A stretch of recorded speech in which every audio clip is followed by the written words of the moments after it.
The views and opinions during this podcast do not necessarily reflect the views and opinions of the sponsors or executive producers. This program contains conversation, discussion, debate, which a truly free society would neither fear nor suppress. However, in some socially inept areas, certain religious fanatics and ultra-sensitive and extreme political affiliates violate your First Amendment rights by attempting to control what you watch, listen to, write, and speak. We feel that this is unconstitutional and un-American. And now we present the MKULTRASOUND podcast.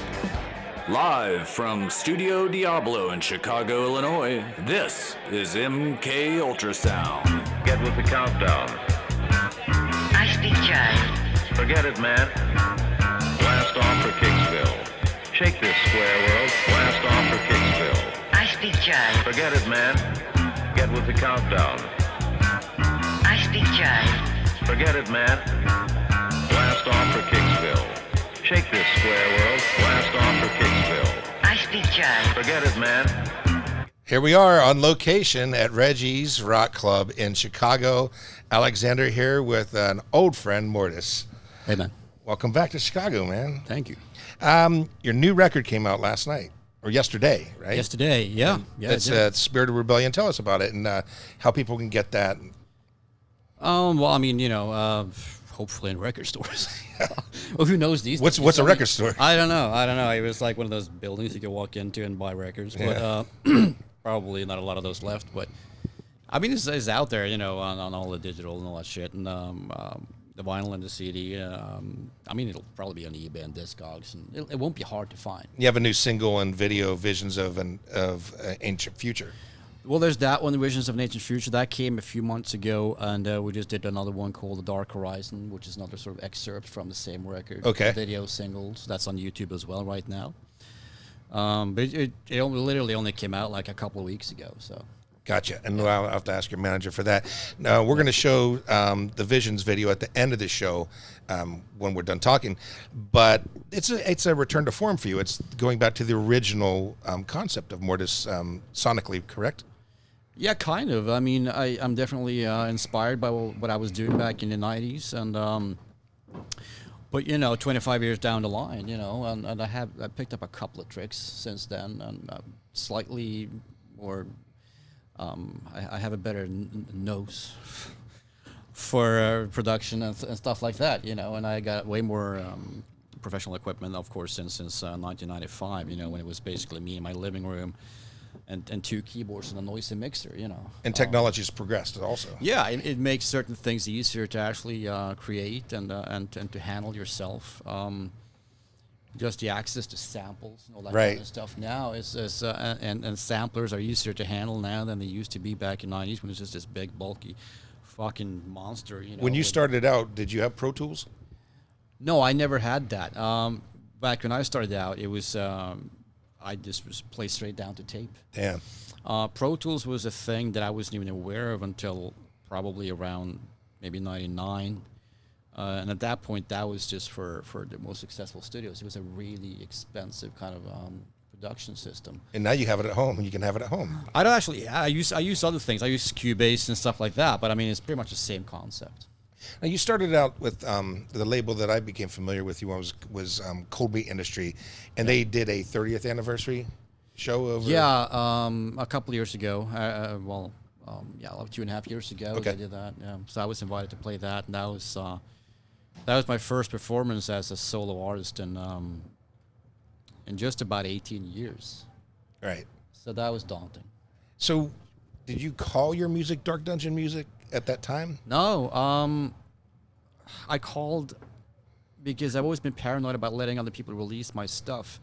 I started my own label to put out my stuff, especially vinyl, because even back in those days when you could kind of sense vinyl was on its way out. Right. I was like, I want this album out on 10 different vinyl colors because I was a collector even back then, and I couldn't really find anybody willing to do that. So I created my own label, and I suppose I thought of my music as sort of dark dungeon music. I thought it was a cool term, but it was really a name for the label. Right. Yeah. If somebody, your music is very hard to categorize. Listen to. Well, I love listening to it, man. You know, I just had to reorder that Cold Meat compilation because somebody took it. That the wolves hid their teeth. Oh, that one. That was a great compilation. My favorite. That was cool. And they put out another one right after called The Absolute Supper. Okay. Which was pretty cool too. It was like a double. Yeah, I have that. Yeah. I did like that first one though, and it came out missing, so I just had to reorder it on Amazon. It's hard to find. It's rare. Yeah, I can't imagine he ever reprinted it. So you went from there. What was your affiliation with Project, which was based out of Chicago for a while?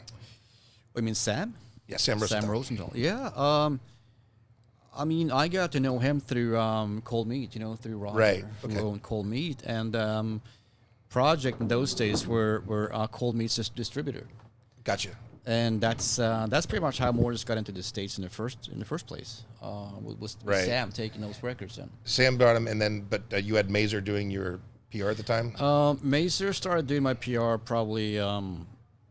I would say 97, 98. That's when we started. Okay, so then it was Sam and Pat Ogle who was doing the PR for you then. I don't know who else was. Pat Ogle did. Pat, that sounds Thanatos. Oh, right. Okay. Yeah. I never knew him, but I mean, I got to know Sam after a while. Super good guy. Okay. Yeah. So then you did that music for a while. You came to America. You did your first show here in Chicago. Did you do a show in San Fran after that? Yeah, we. That was a couple called Debbie and Eldon, and she used to do that noise project called Master Slave Relationship. Okay. And she had blackmetal.com. She was pretty savvy. I mean, she kind of captured that .com URL way early, like back in '96. She kind of looked into the future a bit. Yeah. And I think a big label bought that from her eventually. But yeah, so they brought me over for the San Francisco show, and they actually came to Chicago for that show. For Expo the Extreme? Yeah, for Expo the Extreme. And they drove me over to San Francisco. It Wow. took about 5 days. We went into like every freaking record store you can imagine. We actually went through the yellow pages every time we hit a town. When I met you, you were buying music at the Expo. You were loading up. Yeah. By the time I got to San Francisco, I had bought about 120 vinyls. Cool. I had to ship them back. Right, I couldn't bring them on the plane. I took the most valuable ones, the ones I was really worried I was going to lose or something. I put them in my luggage, and then everything else is a ship bag. So after that era, you did an album called The Stargate with Earache Records. Yeah. And I thought they were super good guys too.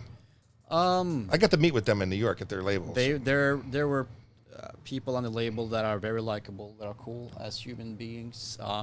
As a record label, they are. Let's just say that they're not exactly treating their artists that well. You'll never get paid. Oh, no. Wow, that sucks. Took me 15 years to recoup.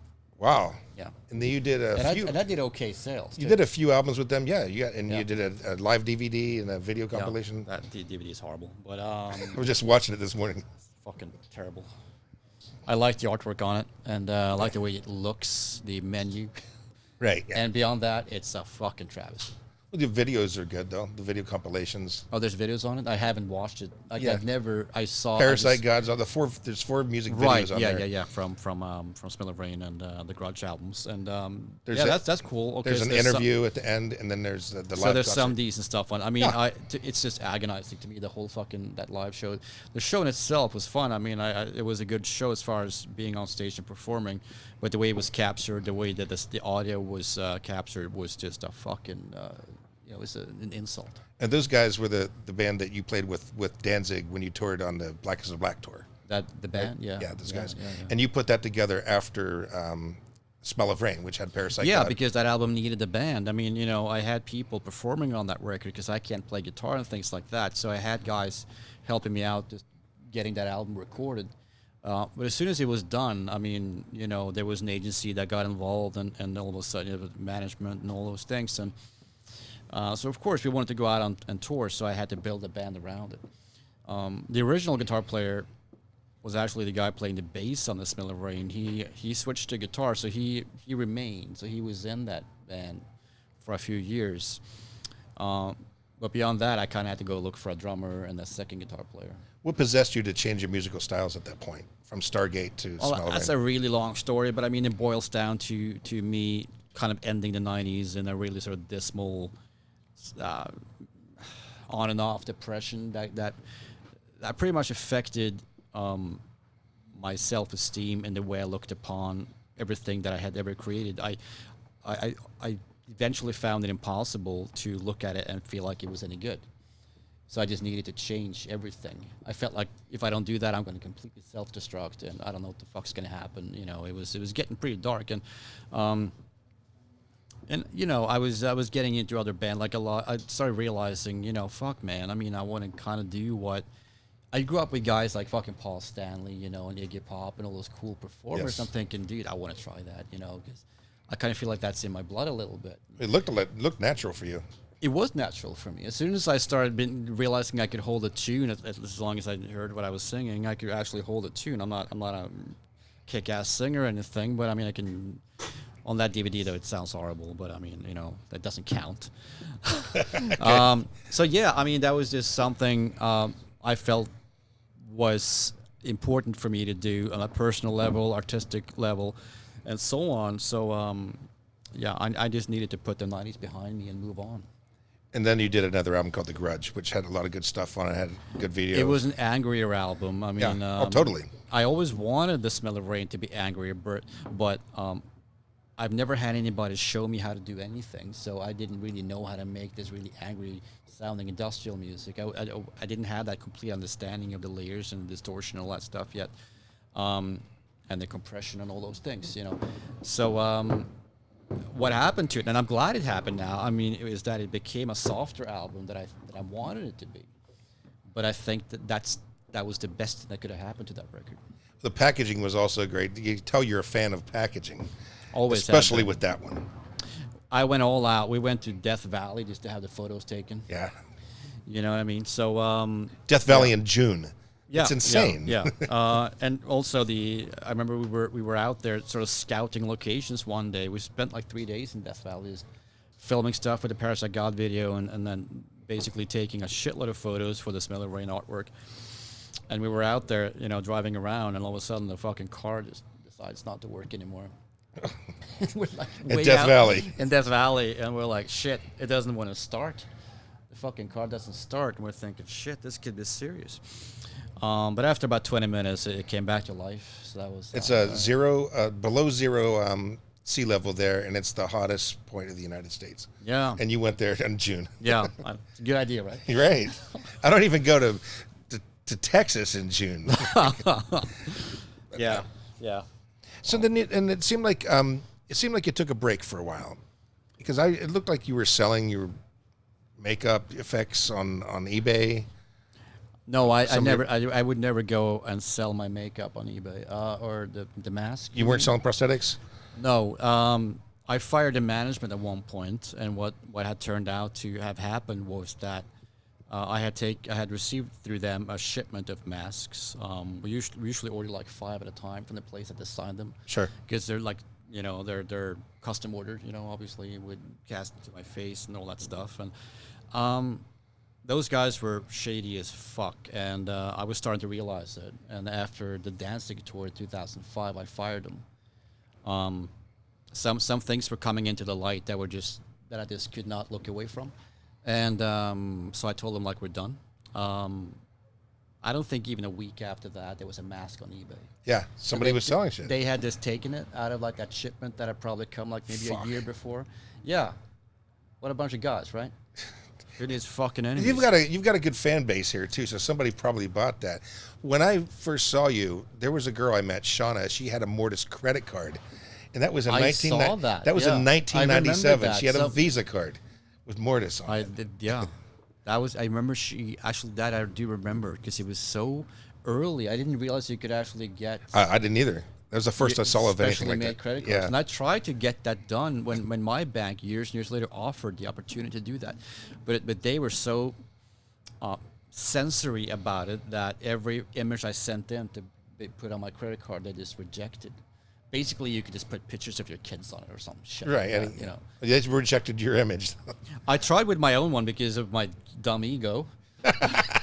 And then I It's just tried huge. like some other random cool images, like I think even went down to like Batman or something, and that nothing. It all got rejected, so I just gave up on it. Sorry I missed you last year when you played Joliet at the Forge. It's where Cassie worked.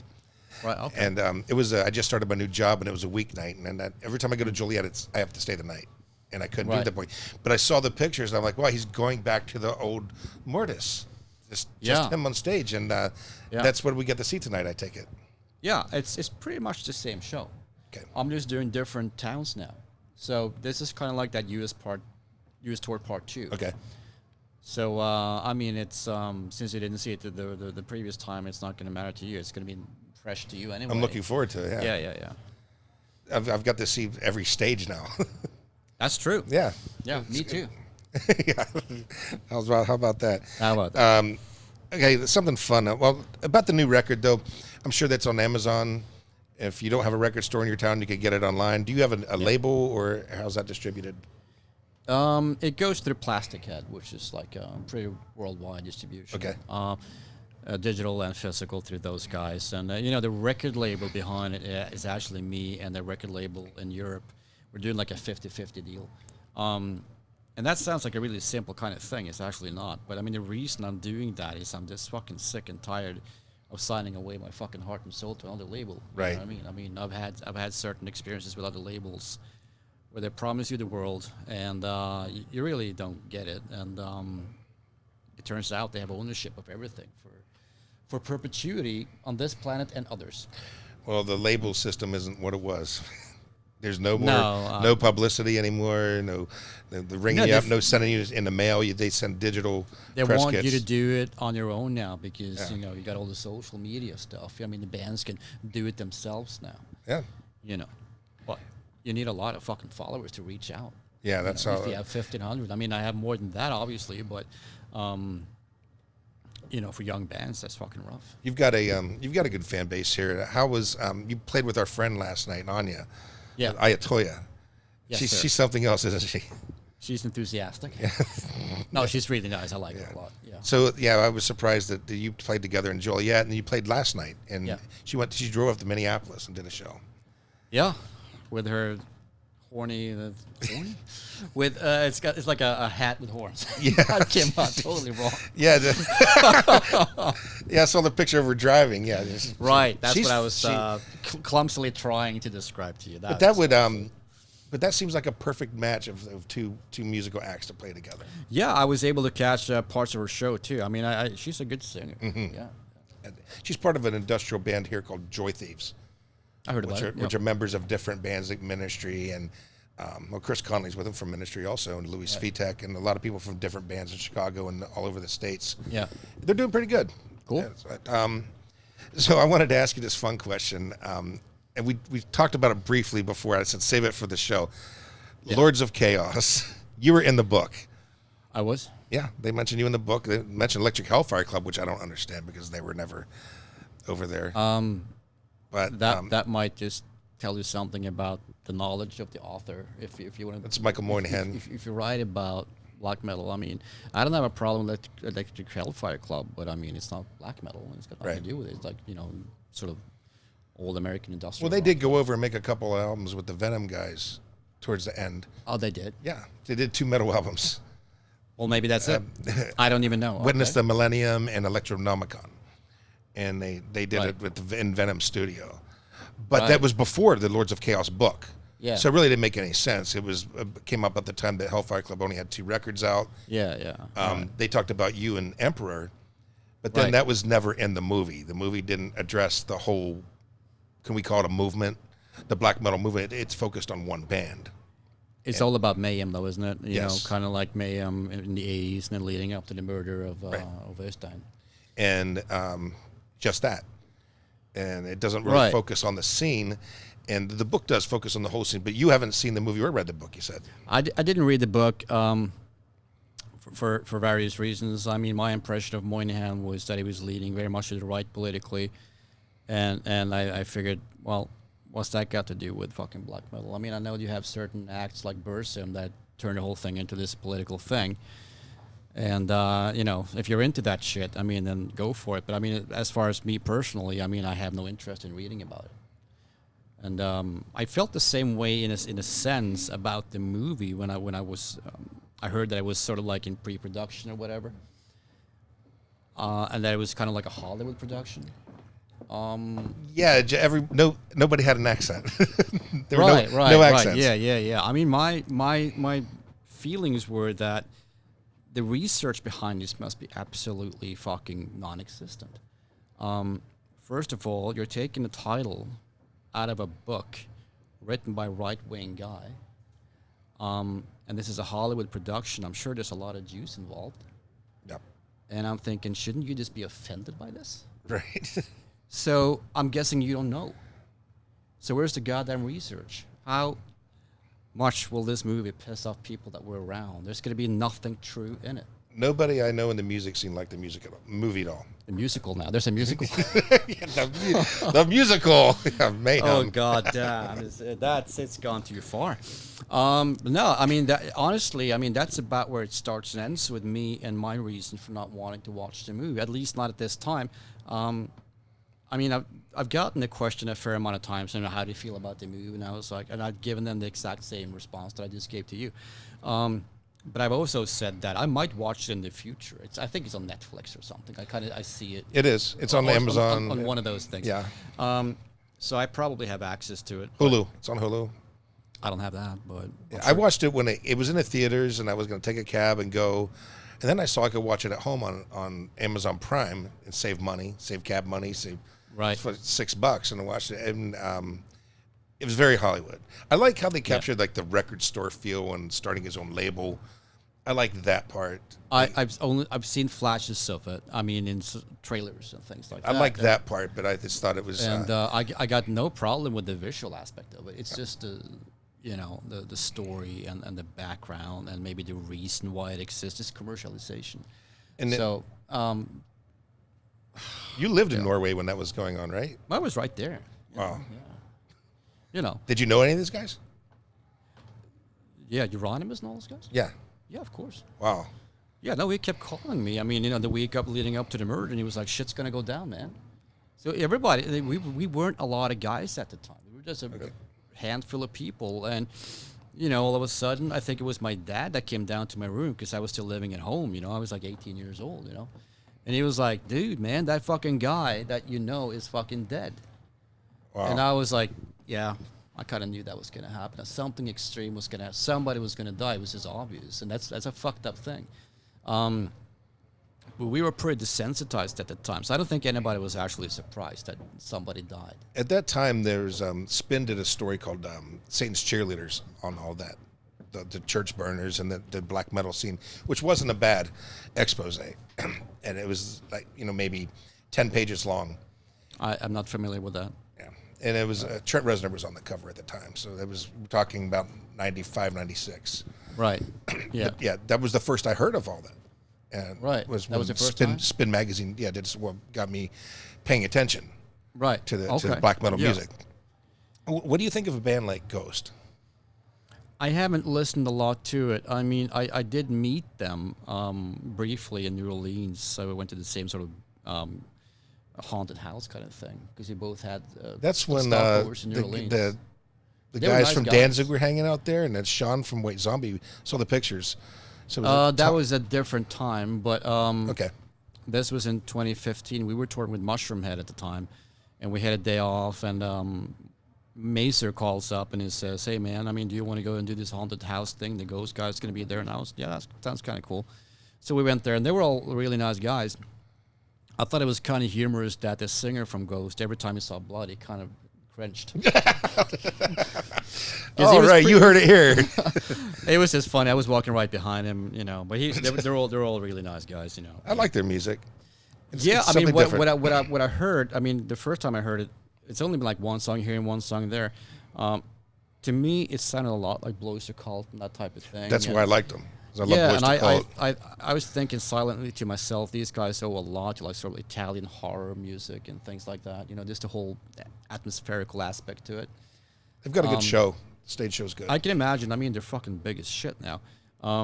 But I guess that happens when you tour with Metallica for 5 years, you know. Though everybody loves them over Yeah, here. yeah, All yeah. the metal bands just love them, and they're not that metal. No, there's this song on radio now that Yeah. to me sounds like Boston or something. Yeah, it does. It's like Dance Macabre. And then, that's the one. Yeah. It's like Toto or something. Yeah, it does. It's slightly more edgy Toto. Yeah, it's like a love song almost. It sounds like a love song. But Ghost I mean, is fun. It's catchy, you know. But I'm not sure if it's for me. But yeah, It was a nice breath of fresh air into the rock music scene here, Right. Which is there's hardly any exposure for rock music. Like Right. for me to go see a show, I have to go to the suburbs now. Like, nobody like you plays in the city anymore. Reggie's is the only place in the city that books rock shows. Right on. Everything Okay. else is Joliet. I had to go to Rockford. Where else do we go out there? St. Charles, the Arcada Theater. Well, hey man, thanks for your time. I'm going to play your song, let you get to your next interview. I'm looking forward to seeing the show tonight. Nice touching base with you, my friend. Yeah. It's been too long. I'll see you in another 15 years. We're Yeah. not going to be alive in fucking 15 years, dude. Speak for yourself. Yeah, this is MKULTRASOUND. Thanks for listening.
From the north end of the Mississippi River in Chicago, Illinois, to the south end in Baton Rouge, Louisiana, you've been listening to the MK Ultrasound podcast with your host, Alexander, with our special videographer, Cassandra Belazik, and I'm your executive producer, Too Dark. Tune in for the next episode to see exactly what's going to happen next. You've been listening to the MK Ultrasound podcast.